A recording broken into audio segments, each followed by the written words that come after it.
Hi good afternoon. CNBC आवाज Motilal Oswal studios में आप सबका स्वागत है।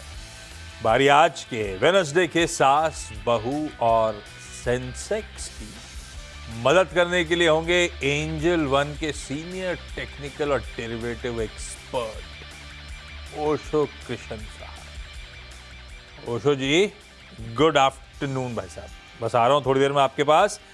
हम तक क्विकली दिखाइए जरा रीच आउट करने के जो तरीके हैं। एक ये व्हाट्सएप नंबर है और दूसरा वो जो ईमेल आईडी है वो भी आपकी स्क्रीन पर आ जाएगा।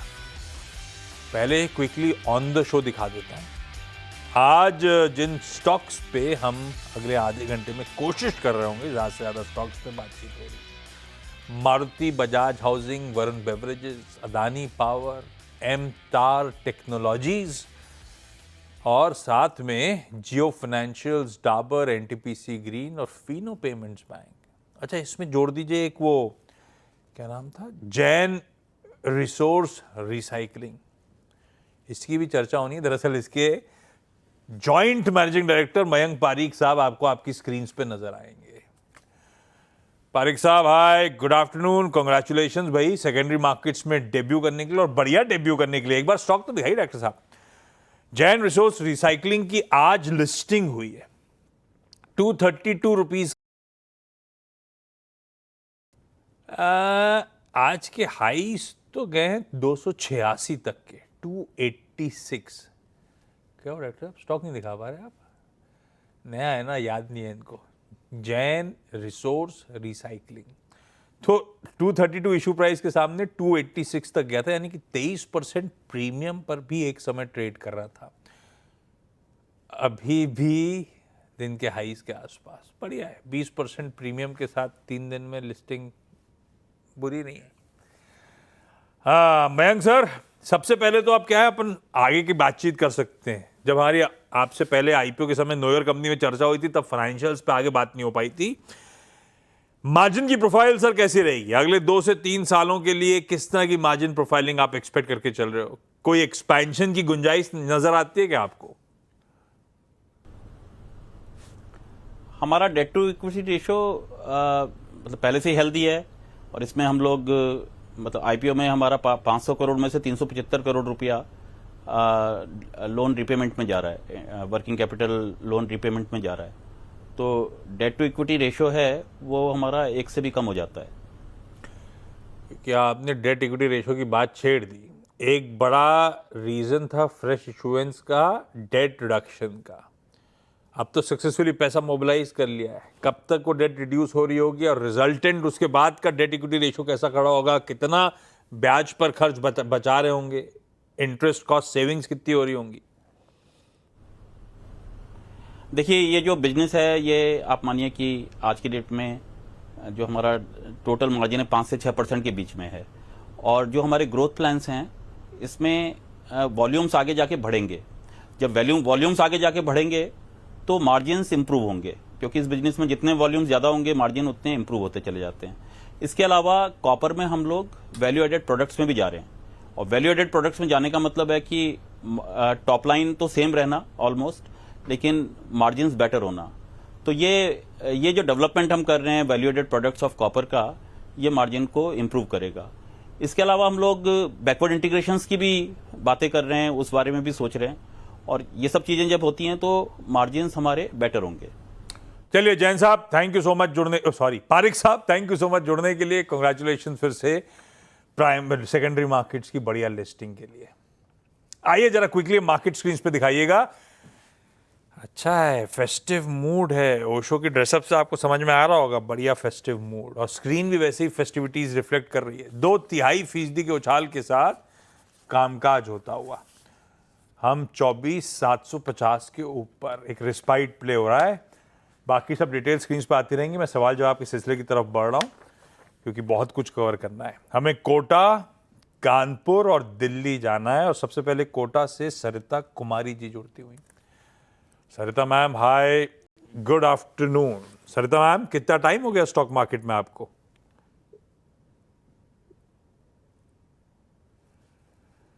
आप जो कह रहे हो समझ नहीं आ रहा है। आपने अनम्यूट नहीं कर रखा है शायद।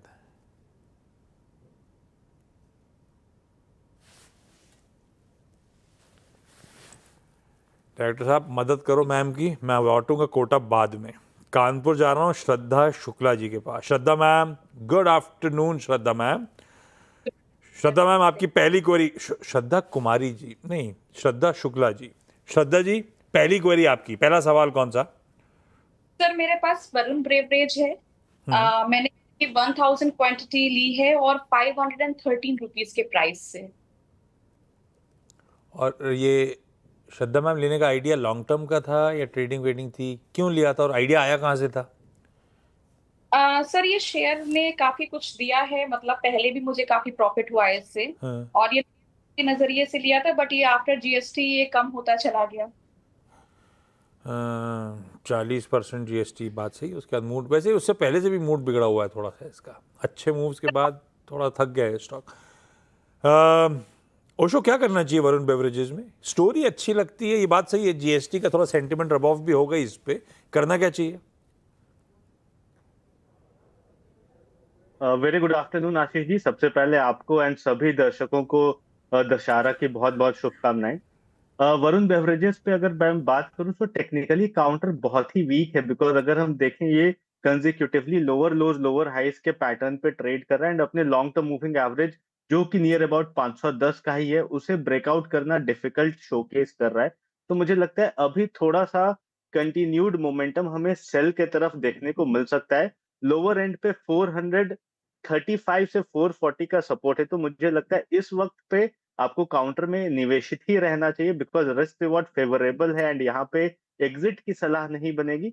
बट हायर लेवल्स पे मुझे लगता है 500 के आसपास आए तो एक बार के लिए पोजीशंस को लाइट करें, बिकॉज 500 के पास काफी क्रूशियल हर्डल है इस काउंटर में एंड जब तक उसे डिसाइसिवली ब्रेक थ्रू नहीं करता है तब तक के लिए साइडवेज टू नेगेटिव बायस के साथ ही ट्रेड करते हुए नजर आए। यहाँ लेकिन निकालने का समय नहीं है, रिस्क रिवॉर्ड फेवर में है। 500 तक जाए तो पार्शियल एग्जिट लेने की तैयारी करिएगा, अभी तो होल्ड करिए श्रद्धा मैम। दिल्ली से कुमुद गुप्ता जी भी स्क्रीन पे। कुमुद मैम नमस्कार आशीष जी। नमस्कार जी। नमस्ते। नमस्ते मैम। ये आपके घर के आसपास रावण जलता है क्या दिल्ली में? हाँ जी। वो रावण जलता है क्या? तो सब जगह नहीं, हमारे जी। मुंबई में नहीं जलता। बड़ा मुश्किल है, कहीं बहुत मुश्किल से ढूंढ के कहीं मिलता है हमें रावण। दिल्ली में हर जगह जलता है ना? हाँ जी, हर जगह। तो इस बार हर कैसे जगह होता है, चलेगा? वो तो छोटा भीग बड़ा। गया होगा रावण। खूब बारिश हुई आपकी कल। इस बार ही लोग कह रहे थे डूब जाएगा। हाँ, इस बार जलेगा नहीं, डूब जाएगा। कुमुद मैम पहला सवाल कौन सा? बेटे मैंने मारुति लिया है, 30 हाँ। शेयर हैं, 1400 रुपए में लिए हैं, पर टाइम बहुत हो गया, 8 साल हो गए होंगे शायद। 1400 रुपए में? अरे वाह कुमुद मैम, मुबारक। क्या पूछूं उसमें, मुनाफा बांधूं या रखे रहूं, पूछना क्या है? पूछना ये है कि 6 महीने तक मैं रख सकती हूँ, और क्योंकि मेरे पास अपने पास टाइम नहीं है ज्यादा। अरे ऐसा मत बोलो। बड़ा लेकिन बढ़िया अच्छा। इन्वेस्टमेंट। मारुति का आइडिया कैसे आया था, इतना पुराना खरीदा हुआ? ऐसे ही किसी ने 42,000 रुपए दिए थे गिफ्ट में, मैंने मारुति खरीद लिया। गजब किया है कुमुद मैम। 42 का कितना हो गया होगा डायरेक्टर साहब, जरा गणित करके बताना मुझे। 6 महीने के टाइम होराइजन के लिहाज से पर इतना रिस्क लेने की जरूरत क्या है? आपको इतना मुनाफा हो रहा है, 6 महीने में चलो 14.5 का जैसे 15 जा रहा होगा, 500 रुपये पर जा रहा होगा। क्या करना चाहिए? ये क्या हल्के हल्के करके, अगर मैं 6 मंथ्स का टाइम होराइजन ले रहा हूँ, लॉजिकली लंबा इन्वेस्टमेंट कैसे निकालूं? ओशो एक काम करूं, यहां से लेके 6 महीना हर महीना थोड़ा थोड़ा स्टॉक छोड़ता रहूं, तो इनकेस अगर मार्केट उछल भी रहा होगा तो उसको भी बना लूंगा। तरीका क्या होना चाहिए अब यहां से एग्जिट करने का? पहले तो बहुत ही आपके पेशेंस को कॉन्ग्रेचुलेट करना चाहूंगा, बिकॉज 1400 का अभी 16,000 हो चुका है काउंटर एंड अभी भी काफी पॉजिटिव लग रहा है मैम। तो मुझे लगता है आने वाले दिन पे ऑल दो technical view and fundamental view positive है, बट जिस हिसाब से रैली आई है थोड़ा कूल ऑफ आ सकता है। सो बहुत ही डिफिकल्ट है कि 6 मंथ्स में आपको कहाँ पे एग्जिट लेना चाहिए, बट मुझे लगता है एक बार 15,000 क्या स्टॉप लॉस मेंटेन करिए। अगर आपको एग्जिट करना है तभी ये सलाह है, एल्स अगर आप रखना चाहती हैं तो बिल्कुल रखें काउंटर को। 15,000 का स्टॉप लॉस मेंटेन करिए, उसके नीचे अगर थोड़ा प्रॉफिट बुकिंग स्लिप ओशो करता है इनका तो nearly इनका मानना है कि 13,500 अगले के 6 आसपास महीने जा में मुझे सकता है। एग्जिट कर लेना है इस काउंटर, इस पोजीशन से। तो अब वो स्टॉप लॉस ट्रिगर होने का वेट करूं या पार्शियली निकालता चलूं, कैसे करूं? अब मेरा टाइम आगे निकालने का है मुझे अब इससे। करेंटली तो पार्शियली बुक कर लेना चाहिए बिकॉज ऑलरेडी काफी ओवर हीटेड पैरामीटर्स हैं, तो थोड़ा करेक्शन लाजमी है कि शॉर्ट टर्म में देखने को मिल सकता है। तो मैम अगर आपको एग्जिट करना ही है तो पार्शियली आप प्रॉफिट एक बार के लिए बुक करना शुरू कर दें। एंड 15,000 के अगर नीचे जाने का कोई भी चांस लगता है तो आप 15,000 के आसपास अपने सारे पोजीशन एग्जिट कर लीजिएगा। मैं एक काम कर रहा हूँ, यहाँ पे ब्रेक ले रहा हूँ। ब्रेक के उस पार लौटूंगा तो सरिता मैम भी अब जुड़ चुकी हैं, पैचअप हो चुका है। सरिता मैम पे कोटा ले चलता हूँ आपको सरिता जी के पास। सरिता मैम, समझ में आया प्रॉब्लम क्या थी? हाँ हाँ, म्यूट हो रहा था। क्या हो रहा था? Mute mute. म्यूट हो रहा था, हाँ। अच्छा सरिता मैम, पहला सवाल। ये एमटार टेक्नोलॉजी के 21 शेयर है 1721 के भाव से। तो ये लंबे समय तक लिए थे, लंबे समय के लिए लिए थे मैंने। इसका क्या करना चाहिए? निकाल दो या रखो? कितना टाइम हो गया लिए हुए आपको? 2-3 साल हो गए सर। 2-3 साल हो गए। बीच में चला भी था, उसके बाद मामला ठंडा पड़ गया इसका। ओशो, क्या करना चाहिए? एमतार टेक्नोलॉजीज, बिजनेस पढ़ने लिखने में सब बढ़िया लगता है, लेकिन ठीक है 2-3 साल में मेरा सिर्फ 100-150 रुपये 200 रुपये बना है, निकल जाऊं क्या? सी यस, नो डाउट कि पिछले 2 साल से बहुत स्ट्रांग परफॉर्मेंस काउंटर में नहीं दिखाई दिया है, बट अभी अगर हम देखें तो बहुत दिनों के बाद एक अच्छा कंसोलिडेशन, ब्रेकआउट या फिर बोल सकते हैं ट्रेंड रिवर्सल काउंटर्स में देखने को मिल रहा है। तो मुझे लगता है आने वाले दिन में यहाँ से एक डिसेंट रिटर्न मिल सकता है। बहुत स्ट्रांग परफॉर्मेंस की उम्मीद अभी नहीं है, बट मुझे लगता है कि करेंटली एक ट्रेंड रिवर्सल के सिग्नल्स इस पे देखने को मिल रहे हैं। शॉर्ट टर्म में ऑल्दो थोड़ा सा कूल ऑफ हो सकता है काउंटर नियरली 1700 के आसपास, बट मीडियम टर्म के हिसाब से मुझे लगता है 2200 से 2250 के टारगेट इसमें देखने को मिल सकते हैं। तो होल्ड करने की सलाह बनेगी medium term point of view से। भैया मीडियम टर्म के लिए होल्ड करिए, इतने सालों से सताया है आपको, शायद अब कमा के देगा। श्रद्धा मैम, अगला सवाल। सर मेरे पास अडानी पावर है, 1000 क्वांटिटी है और 144 का प्राइस है। 1000 क्वांटिटी, 144 का प्राइस। पूछूं क्या आप? रखे रहना है या फिर एग्जिट करूं, यही पूछूं? जी जी बिल्कुल। ओशो जी, क्या करा जाए? अदानी पावर कैसा लगता है आपको? बिल्कुल पॉजिटिव लग रहा है। ब्रेकआउट आया था पिछले एक हफ्ते पहले, बट अगेन वहां से थोड़ा करेक्शन मोड में एंटर किया है। बट अगर मंथ ऑन मंथ डेवलपमेंट देखें तो काफी अच्छा ब्रेकआउट जोन के पास खड़ा है। 149 से 150 का इसका ब्रेकआउट लेवल है। तो ये काउंटर अगर 150 के ऊपर निकलता है तो आने वाले दिन में हमें वापस से नियरली 180 से 190 के टारगेट देखने को मिल सकते हैं।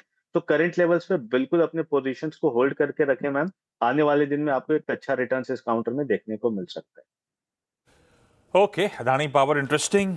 कुमुद मैम, मारुति की जबरदस्त परफॉर्मेंस के बाद अगला कौन सा है? मेरे पास जी डाबर के 600 शेयर हैं। ये कितने जो पे और कब मैंने लिए थे? जो मैंने 21,000 में 100 लिए थे, वो अभी 600 हो गए हैं। 21,000 में मतलब 100 लिए थे, अभी 600 हो गए हैं शेयर। 210 पे और लिए थे इसका मतलब, हाँ जी हाँ जी हाँ जी। है ना? और अब 500 हो गए। सही पर वो है कुमुद 500 से मैम। ऊपर ही नहीं जा रहा। हाँ, 500 से ऊपर ही नहीं जा रहा कई साल से। ठीक है ना, इधर डबल हुआ है, उधर इतना मल्टीबैगर हो गया है, और क्या चाहिए? अब क्या पूछूं? बने रहना है नहीं बने रहना, ऐसा पूछूं क्या? हाँ हाँ हाँ, ये बेचना है कि बने रहना है, या क्या स्ट्रेटेजी होनी चाहिए? कुमुद मैम, पोर्टफोलियो कितना बड़ा हो गया आपका? नंबर ऑफ शेयर्स नहीं, अच्छा छोड़ दो, कुछ मत या बताओ। अमाउंट? नहीं, कुछ अमाउंट भी मत बताओ। डाबर क्या करना चाहिए? ओशो जी। सबसे पहले तो मैं बोलना चाहूंगा कि कुमुद मैम बिल्कुल परफेक्ट एग्जांपल है कि by right and set tight वाला जो एग्जांपल होता है कि हाँ, बिल्कुल पोजीशंस बना के रखें एंड वेल्थ वहां डेवलप होता है। तो कुमुद मैम वेरी कॉन्ग्रेचुलेशंस कि आपके मेजॉरिटी काउंटर्स मल्टी बैगर बन चुके हैं। एक अच्छे टाइम स्पेंड किया है आपने मार्केट में। बट डाबर का अगर हम देखें पिछले कई सालों से, यस नो डाउट बिल्कुल स्टैग्नेशन पे है एंड अभी भी अपने सपोर्ट के पास है। तो अगेन करंट लेवल्स पे एग्जिट की सलाह नहीं बनेगी। 460 के पास इसका काफी स्ट्रॉन्ग सपोर्ट है। तो छोटे अवधि के लिए, शॉर्ट टर्म के लिए थोड़ा करेक्टिव फेज कंटिन्यू हो सकता है, बट 460 के आसपास काउंटर आता है तो वहां से एक अच्छा कुशन मिल सकता है काउंटर को। हायर लेवल्स पे अगेन 540 से 560 का रेजिस्टेंस है, उस जोन में अगर आपको नेक्स्ट टाइम ये काउंटर आता है तो एक बार के लिए अपने पोजीशंस को बुक कर लीजिएगा। अच्छा, आप कितने टाइम से हो कुमुद मैम स्टॉक मार्केट में, और ये आइडिया कहाँ से आया था मारुति पे डालने का, डाबर में डालने का? आपकी खुद की स्टडी होती है क्या? ऐसे ITC भी है, 35 रुपए में लिया हुआ, 900 शेयर है। चिढ़ा रहे हो अब आप। ये बताओ, ये आइडिया कहाँ से आ रहे थे सारे लेने के? वो ऐसी कंपनी लॉ बोर्ड में काम करती थी, कोई कोई कुछ बोलता था, सुन लिया तो ले लिया। कंपनी लॉ बोर्ड में कोई कुछ बोलता था तो आप कान खड़े रखती थी, आप सुन लेती थी और स्टॉक ले लेती थी? आमनल अच्छी पोस्ट पर थी, आई वाज अंडर सेक्रेटरी थे। अरे वाह, और अभी यहाँ पे छाप रहे हो, गजब है, सही है। आईटीसी का क्या पूछूं? अब उसमें कुछ पूछने वाला नहीं है, वो चिढ़ाने वाली बात कर रहा। नहीं, अब तो कुछ नहीं है। हाँ सरदा मैम, अगला सवाल। वो तो ITC होटल भी हो गया उसमें से। हाँ, ITC भी उसमें हो आईटीसी गया। होटल भी हो गया है, वो भी बढ़िया कर रहा है। अच्छा सरिता मैम, अगला सवाल पूछ लो आप। ये फिनो पेमेंट बैंक के 85 शेयर है मेरे, 398 रुपए के भाव से। इसको भी 2-2.5 साल हो गए सर। 398 की खरीद, इतना टाइम इंतजार करने के बाद ये हाल है। ओशो, क्या करा जाए? फिनो पेमेंट बैंक में अभी भी थोड़ा सा साइडवेज का ही ट्रेंड दिखाई दे रहा है। मुझे लगता है इस काउंटर में काफी स्ट्रॉन्ग रेजिस्टेंस है 300 से 320 के आसपास। तो जब तक उसके ऊपर नहीं निकलता है बहुत ही मुश्किल रहेगा काउंटर में मोमेंटम देखने के लिए। तो बेटर रहेगा कि आप एक बार 300 के आसपास अपने पोजीशन से एग्जिट करके दूसरे बैंक्स में स्विच कर लें, उसमें ज्यादा अच्छा पोटेंशियल आपको मीडियम टर्म में देखने को मिल सकता है।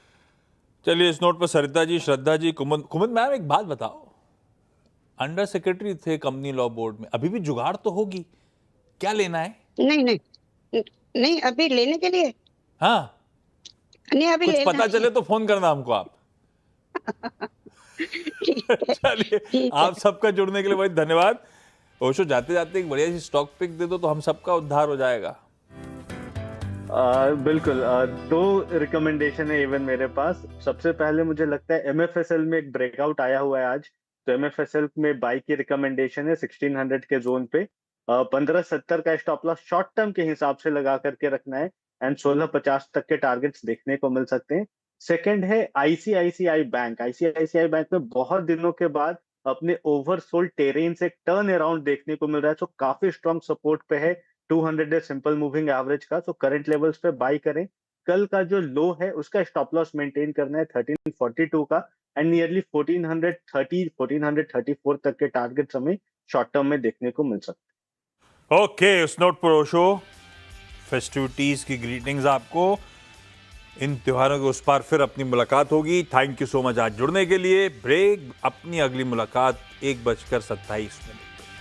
वैसे आज सोचा था टीज ना करूं, लेकिन M&M Mahindra and Mahindra passenger vehicle division का मैनेजमेंट होगा हमारे साथ, प्लस टिप्स इंडस्ट्रीज यानी कि टिप्स म्यूजिक, टिप्स फिल्म्स के चेयरमैन और मैनेजिंग डायरेक्टर तौरानी साहब भी होंगे। जुड़िएगा।